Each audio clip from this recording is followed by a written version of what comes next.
Mesdames et messieurs, bonsoir. Plus qu'un plaisir de vous retrouver en cette soirée pascale pour la grande édition d'information. Tout de suite, le sommaire. Le Christ est sorti du tombeau. Les chrétiens du monde entier célèbrent ce dimanche 5 avril la fête de Pâques marquant la résurrection de Jésus d'entre les morts. Des offices religieux ont été organisés ça et là pour cette solennité. C'est le cas à Rome où le pape François a appelé la communauté à ne pas martyriser les chrétiens.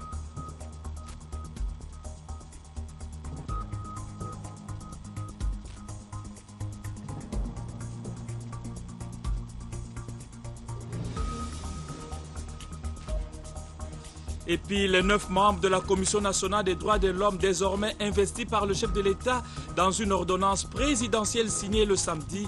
6 hommes et 3 femmes sur qui repose la charte de la promotion et de la protection des droits de l'homme en République démocratique du Congo.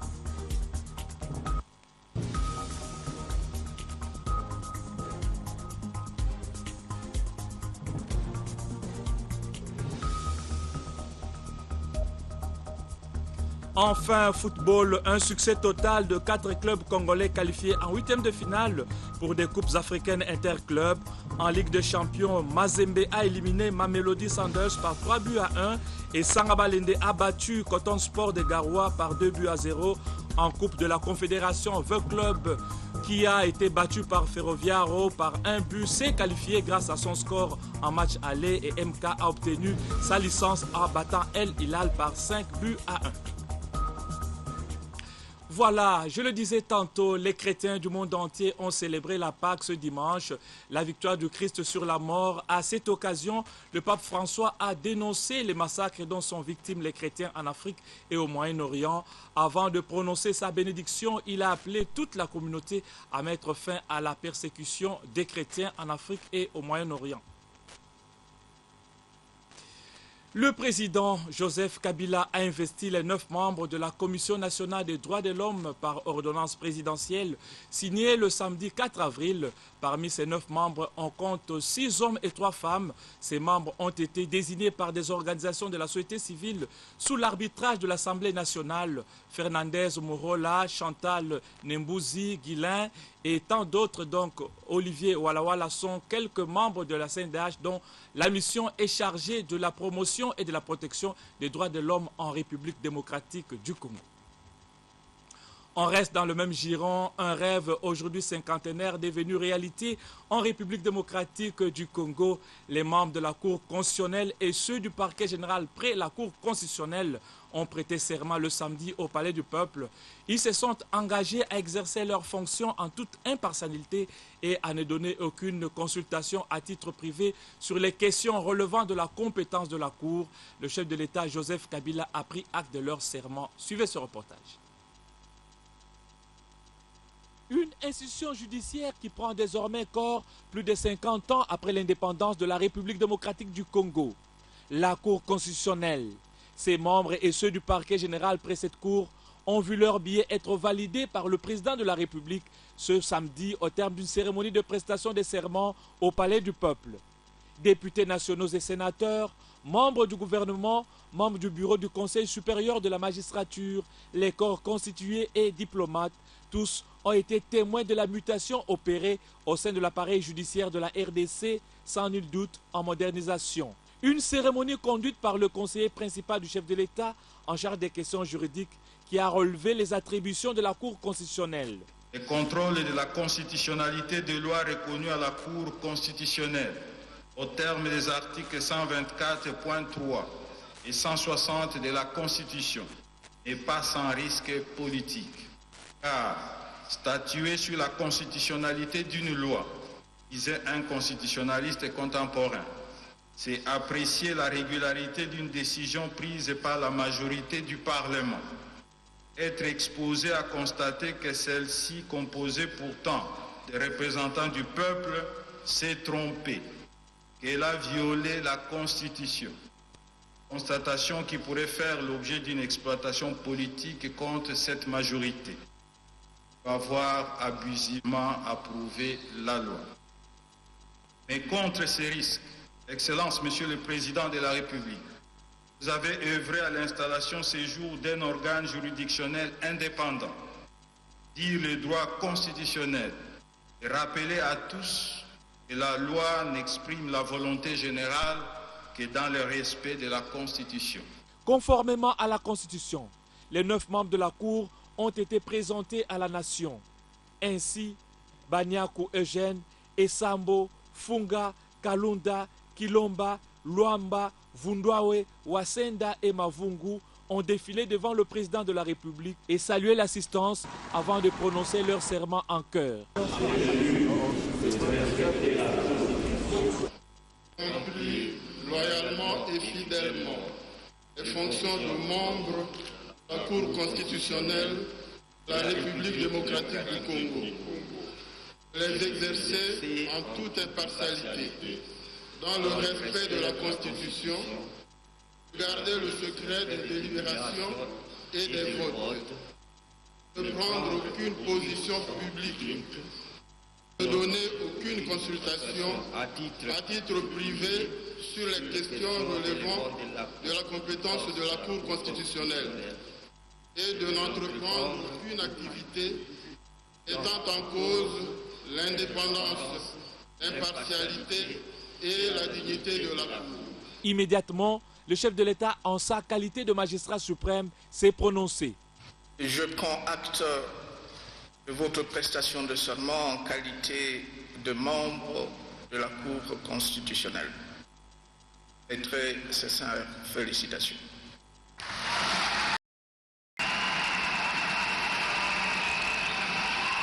Après la signature de procès-verbaux, le procureur général près la Cour constitutionnelle, les premiers avocats généraux ainsi que les avocats généraux ont été soumis eux aussi au même exercice devant le chef de l'État sous les applaudissements frénétiques de membres de famille et de leur corporation. Une manière de sceller la séparation des juridictions et de marquer d'une pierre blanche l'avancée dans le secteur de la justice, l'œuvre innovante de Joseph Kabila Kabange. La question, on se la pose, qui est membre du MLC et qui ne l'est pas en tout cas. Le parti cher à Jean-Pierre Bemba se lance dans une vaste campagne d'identification de ses sympathisants. C'est dans cette optique que la secrétaire générale Eve Bazaïba Massoudi a lancé samedi à Kinshasa l'opération de vente de nouvelles cartes de membres. C'était au cours d'un rassemblement organisé à l'interfédération du MLC Kinshasa à l'occasion de la célébration de la journée nationale des bembistes. Jean-Pierre Kayembe a pris part à cette manifestation. Suivez. Une foule compacte sur une esplanade noire de monde, enthousiasmés, hommes et femmes chantent et dansent en l'honneur de Jean-Pierre Bemba.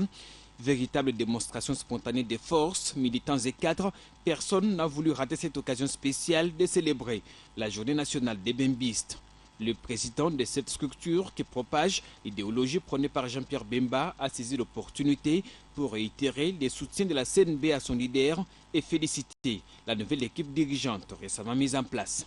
Au MLC, le 4 avril de chaque année sera désormais dédié à la Convention nationale des bembistes. Profitant de cette occasion, la secrétaire générale du parti a lancé 2 importantes opérations, la vente de nouvelles cartes des membres ainsi que le lancement de la campagne d'adhésion au parti. F. Bazaïba a rappelé que le MLC reste un et indivisible, discours apprécié à juste titre par le sénateur Jacques Joly, président du comité des sages du parti. C'est donc une stratégie de fixation de nos militants qui doivent cesser d'être militants pour être des adhérents. Et après avoir été adhérents, ils doivent être maintenant des acteurs en cotisant et en participant à la vie. À travers cette action, les mouvements de libération du Congo confirment à jamais sa détermination d'être un parti national. Pour Valentin Guerembo, président de l'interfédération de Kinshasa, la distraction n'a plus sa place au parti cher à Jean-Pierre Bemba. Signalons que tous les sympathisants attendent désormais d'être fixés sur l'essor de leur leader détenu à la haie. La Cour pénale internationale qui rendra le 16 avril prochain son verdict dans l'affaire qui oppose le procureur à l'ancien vice-président congolais. Une autre dame à la tête, la première dame de la République, a remis un lot important de chaises roulantes à la Fédération des personnes vivant avec handicap dans le Katanga. Marie-Olive Lembe Kabila a fait la ronde des différents hôpitaux pour se rendre compte du déroulement de la campagne médicale présidentielle. On fait le point avec notre envoyé spécial Suzy Kibira Omari. Des fauteuils roulants pimpant neufs ont été remis ce vendredi 3 avril par la première dame de la République démocratique du Congo, Marie-Olive Lembe Kabila, à la Ligue provinciale des handicapés du Katanga. L'épouse du chef de l'État est ainsi venue soulager les membres les plus démunis du groupe en assurant leur mobilité. Joseph Kabila Kabange, merci sana, Mungu ambariki, endelee na kutusaidia shiaba. Tulikuwa namuona maevre fashi yote, tulikuwa nalia na shi tunasema mama kwetu hatafikaka.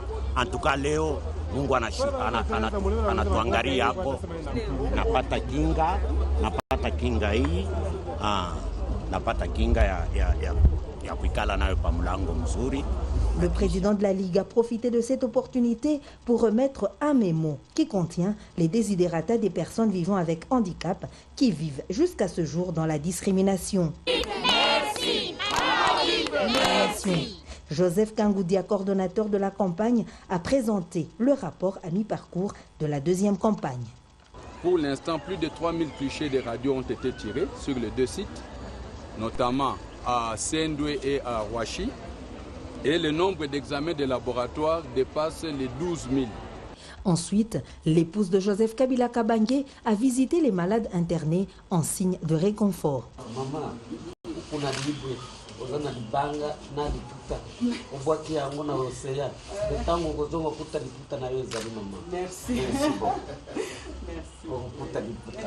En ce 5e jour de la campagne, plus de 3000 clichés radiologiques ont été réalisés, 17 814 consultations et 404 interventions chirurgicales.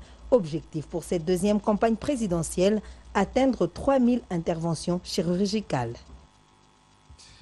On reste dans le Katanga où le CNC se dit prêt à accompagner son président national dans la lutte pour la promotion de l'homme. Voilà qui a justifié la rencontre de restitution à la base ce week-end par l'interfédéral. Roger Ngandou Abitaba, notre correspondant de Lubumbashi, nous donne tous les détails. Conscientiser tous les sympathisants de Pius Mwabilou pour un engagement responsable dans les enjeux de l'ère, notamment les élections qui pointent à l'horizon en RDC, c'est l'essentiel de la rencontre au CNC Katanga ce week-end. Pour Gabriel Zeng, le parti est en bonne santé car tout marche bien sur toute l'étendue de la province du Katanga et même au niveau national. Tout cela grâce au savoir-faire de l'empereur des Moamba, l'honorable Pius Mwabilou. Il est également question de faire la restitution de dispositifs pris dernièrement à Kinshasa par l'autorité morale de ces partis de gauche. L'ère est déjà venue où l'homme bien travaillé, transformé, doit faire preuve de sa maturité sur tous les plans politiques, social et économiques. Tout de suite après, c'est un débat houleux qui s'ouvrira sur le découpage territorial, bien que déjà exécuté. Le point positif que nous voyons dans tout ça, c'est parce que nous savons que les administrés sur place là seront rapprochés de plus en plus des autorités de la décision. Ça c'est très important. Hein, parce que quand vous entrez dans nos villages là, vous allez voir comment souffrent nos frères. Hein, juste pour avoir une décision, pour accéder à une autorité, c'est vraiment c'est très compliqué. Donc nous savons que ça va nous permettre de nous développer. Chez nous, CNC, nous soutenons le découpage, nous le soutenons à 100%. Et nous voulons vraiment accompagner le chef de l'État dans cette démarche jusqu'à matérialiser très sérieusement la vision qu'il a par rapport à ce découpage. Une occasion pour les conseillers spéciaux de l'honorable Pius Mwabilou de s'insurger contre les comportements des politiciens en mal de positionnement qui déroutent la population en faisant allusion au tribalisme inutile. Depuis Lubumbashi, Roger Ngandou Amitaba pour la RTGA. Et cette bonne nouvelle pour les sportifs congolais en football, succès total pour les 4 clubs congolais qualifiés en 8e de finale pour les Coupes africaines interclubs. En Ligue des Champions, Mazembe a éliminé Mamelodi Sundowns par 3-1, battu à l'aller par 1-0. Sangabalende a éliminé Cotton Sport de Garoua par 2-0. En Coupe de la Confédération, MK a éliminé El Ali Sandi par 5-1 et Veu Club, bien que battu par Ferroviaro par 1 s'est qualifié grâce à sa victoire à l'aller 3-0. En Lina Foot, Lupopo et Don Bosco ont fait match nul de 0 but partout. Grâce à ce score, Don Bosco est premier au classement du play-off avec 15 points en 9 sorties, suivi de Mazembe, 14 points en 6 matchs et Veu Club, 11 points en 5 matchs. Page rétrospective de la semaine. Élection en République démocratique du Congo. Barack Obama rassure Joseph Kabila. Les États-Unis d'Amérique s'engagent à rester aux côtés de la RDC tout au long du processus électoral. C'est le moins que l'on puisse dire de l'entretien téléphonique mardi dernier entre les deux chefs d'État. D'autres sujets dans la traque de groupes armés dans la partie est de la RDC ont été abordés par les deux hommes Jean-Pierre Kayembe. Selon des sources proches du département d'État américain, Barack Obama a tenu à féliciter son homologue congolais pour les avancées significatives enregistrées par la RDC dans le processus démocratique. Le président américain a magnifié l'héritage de Joseph Kabila qui a pu conduire les pays sur les chemins du progrès démocratique continu. Cet acquis démocratique doit être consolidé par des élections libres et transparentes l'année prochaine, a dit Barack Obama, tout en promettant les soutiens de son pays tout au long du processus électoral. Pendant la trentaine de minutes qu'a duré leur entretien téléphonique, les deux hommes ont réaffirmé leur engagement commun à mettre fin à la menace des groupes armés qui sévissent dans la partie est du pays. Le président américain qui a annoncé à son homologue congolais la nomination dans les jours à venir des nouveaux représentants des USA dans la région des Grands Lacs et en RDC a également encouragé la coopération entre les FARDC et la MONUSCO dans les opérations contre les rebelles Hutus rwandais des FDLR.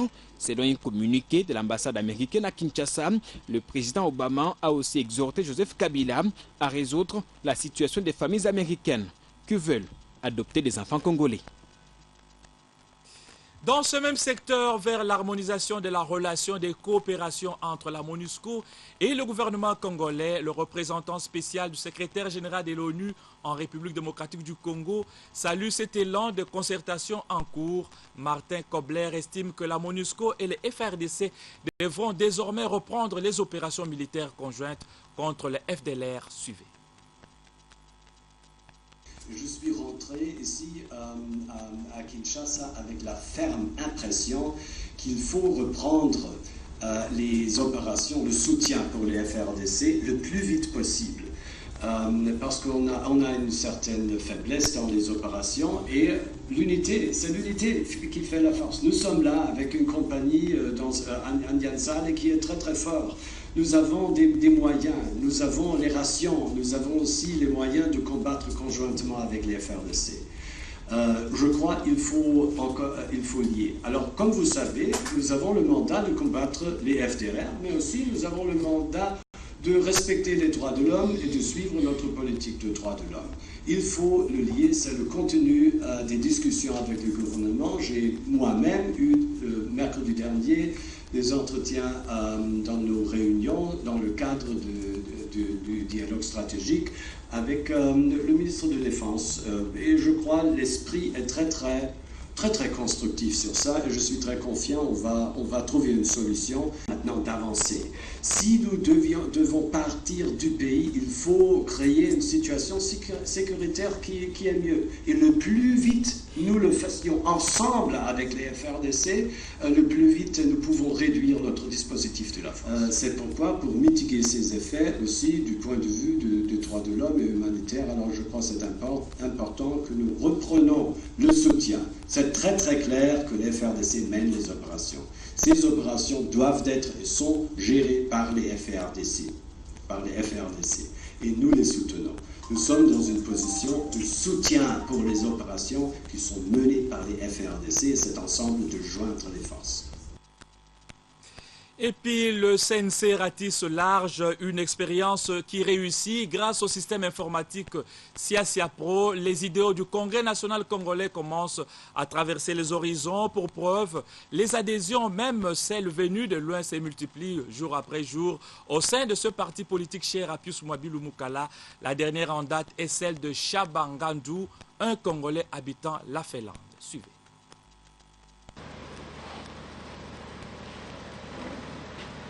La boisson continue son bonhomme de chemin au Congrès national congolais. Chaque jour qui passe, le temple de ce parti de gauche ne fait qu'accueillir des nouveaux membres. Ce mercredi, il s'est agi d'une adhésion particulière venant de très loin, celle de Chabangandou, qui a adhéré à l'idéologie de Pius Mwabilu Mukala. Pour ces Congolais vivant en Finlande, ce sont les idéaux de ce jeune parti qui lui ont convaincu de rentrer au pays pour faire la politique. Lui qui ambitionne de postuler comme député national à Dibaya, au Kasaï occidental, son territoire d'origine. Le choix du CNC, je pense que c'est un choix du cœur et de la raison. De la raison parce que le CNC, c'est un jeune parti qui a de l'avenir dans ce pays, un parti dynamique, novateur. Ce n'est tout à fait normal pour moi d'adhérer à ce genre de parti, mais du cœur surtout par rapport à l'idéologie politique du parti. Le parti qui met l'homme au centre de ses actions. Moi étant homme du peuple, j'ai toujours eu la préoccupation, le bien-être de ma population, de mon terroir, ou de mon territoire, dirais-je. Et il est tout à fait normal que j'adhère au CNC. Le porte-parole du CNC, Harold Bellarmé Badibanga Badibanga, qui a investi Chabangandou, se dit satisfait de voir les Congolais de la diaspora prendre part active dans la gestion de la Respublica. Le Congrès national congolais, ce parti qui prône la social-démocratie, est déterminé à affronter les élections locales, municipales et urbaines qui pointent à l'horizon. Signalons également que ces multiples adhésions sont rendues possibles grâce au système informatique dénommé Siasia Pro. Cette façon de faire la politique de manière professionnelle demeure une réalité vivante au Congrès national congolais. Parlons à présent du transport aérien en République démocratique du Congo qui a totalisé 90 ans. Le 3 avril, le rappelle bien entendu l'atterrissage à l'aéroport d'Endolo il y a 90 ans du tout premier vol international ayant assuré la liaison Bruxelles-Léopoldville. Depuis, le temps a été donné sur le transport aérien avec l'expansion d'autres aéroports, mais qu'est devenu l'aéroport qui a reçu ce tout premier exploit historique de l'aéronautique civile congolaise. Le point avec Georges Bakabaka Ngessé. Inscrit dans le lot des chantiers des bases initiés par les colons en vue de l'exploitation du Congo belge, l'aéroport d'Endolo a été construit depuis 1924. Mais la date du 3 avril 1925 reste mémorable du fait du tout premier atterrissage d'un avion sur cet aéroport. Ce vol inaugural de l'avion dénommé Princesse Marie-Josée a assuré la liaison Bruxelles-Léopoldville en 75 heures de vol. Un exploit à la fois héroïque et historique qui a ouvert la voie à l'exploitation aérienne au Congo belge. À l'émergence des lignes aériennes multiples s'est ajoutée la construction d'autres aéroports, aérodromes et pistes d'atterrissage dans d'autres coins du pays. L'aéroport d'Endolo, qui a connu des décennies de gloire entre 1925 et 1955, en pleine période coloniale, a continué à contribuer au maintien du trafic aérien au Congo-Kinshasa, malgré la construction du nouvel aéroport international d'Ndjili depuis 1954. Situé entre les avenues Aérodrome, Funa et Ex-Bokassa, au quartier Ndolo dans la commune de Barumbu, l'aéroport d'Endolo s'étend sur 1600 mètres, décalé de 300 mètres et sur une largeur de 30 mètres. L'ex-marché Tipka occupe les 700 autres mètres qui devraient servir de prolongement à l'aéroport d'Endolo. L'envahissement des environs de cet aéroport par des marchés pirates fait partie des goulots d'étranglement auxquels fait face le commandement de ce site. Même s'il abrite quelques infrastructures et éléments de forces aériennes, Ndolo reste un aéroport civil. L'ancien aéroport international est aujourd'hui un aéroport national ouvert au trafic commercial et faisant partie des 54 aéroports et pistes d'atterrissage que compte la RDC. L'aéroport d'Endolo, qui a été fermé en 1996 au lendemain du crash du marché Tipka, a été réouvert 8 ans plus tard. Des mesures efficaces ont été prises depuis pour prévenir les accidents et éviter des catastrophes. La fixation d'un sens unique pour les décollages d'une part et pour les atterrissages d'autre part, la limitation du tonnage des avions et le déguerpissement des marchés avoisinant l'aéroport, autant de dispositions préventives salutaires. Dans le contexte de la rénovation, l'aéroport d'Endolo sera réhabilité et ses équipements de navigation restaurés conformément aux études de faisabilité liées au projet prioritaire de sécurité aérienne. Voilà à présent cap vers Congo-Brazzaville où tous les états-majors politiques se préparent à l'élection présidentielle de 2016 sous la conduite du mouvement congolais pour la démocratie et le développement intégral de Bernard Kolela. Les partis de l'opposition et de la majorité ont dit non à la révision constitutionnelle. Ils ont recommandé que soit installée au Congo-Brazzaville une commission réconciliation, justice et paix. C'était au cours de la clôture du premier congrès du MCDDI. Mesdames et messieurs, c'est la fin de cette grande édition, mais avant de nous séparer complètement, les rappels de principaux titres. Le Christ est sorti du tombeau. Les chrétiens du monde entier célèbrent ce dimanche 5 avril la fête de Pâques marquant la résurrection de Jésus d'entre les morts. Des offices religieux ont été